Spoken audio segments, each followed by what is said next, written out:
Scientists in Oxford are hoping to have 1 million doses of a coronavirus vaccine by September and hundreds of millions by the end of the year.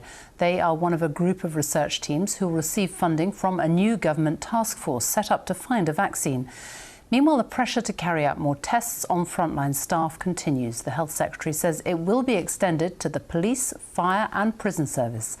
Our medical correspondent Fergus Walsh reports. More than 70 scientific teams across the world are trying to do in months what would normally take many years: develop a coronavirus vaccine. One of the leading groups at Oxford University says manufacturers in Europe, China and India are set to produce their vaccine, so it's ready to roll out in September if by then it's shown to be effective. It's pretty clear that the world is going to need hundreds of millions of doses, ideally by the end of this year, to end this pandemic, to let us out of lockdown and ensure we can do that safely. A vaccine is the exit strategy for this pandemic.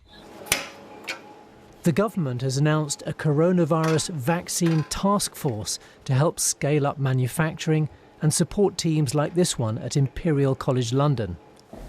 At the Number 10 briefing, the scale of the challenge and its importance was all too clear.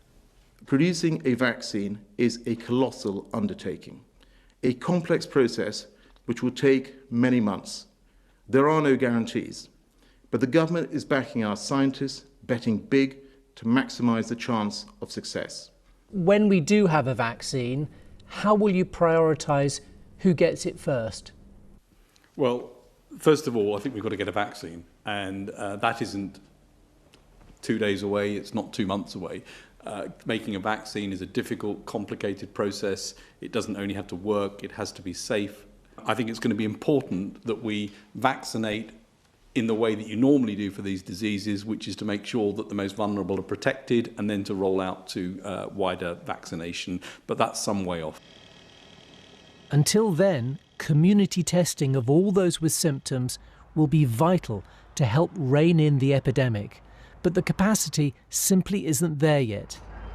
Today, the government announced testing will be extended to frontline police, fire and prison staff, but many NHS workers are still not getting checked. Welcome to this session of the House of Commons. A committee of MPs, led by the former Health Secretary, was told Britain should expect further waves of infection and must learn from its mistakes.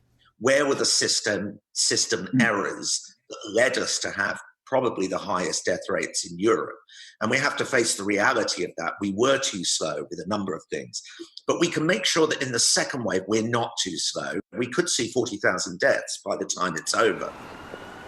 It is a sobering thought and a reminder that social distancing is the crucial measure that will ensure the epidemic here is brought under control. Fergus Walsh, BBC News.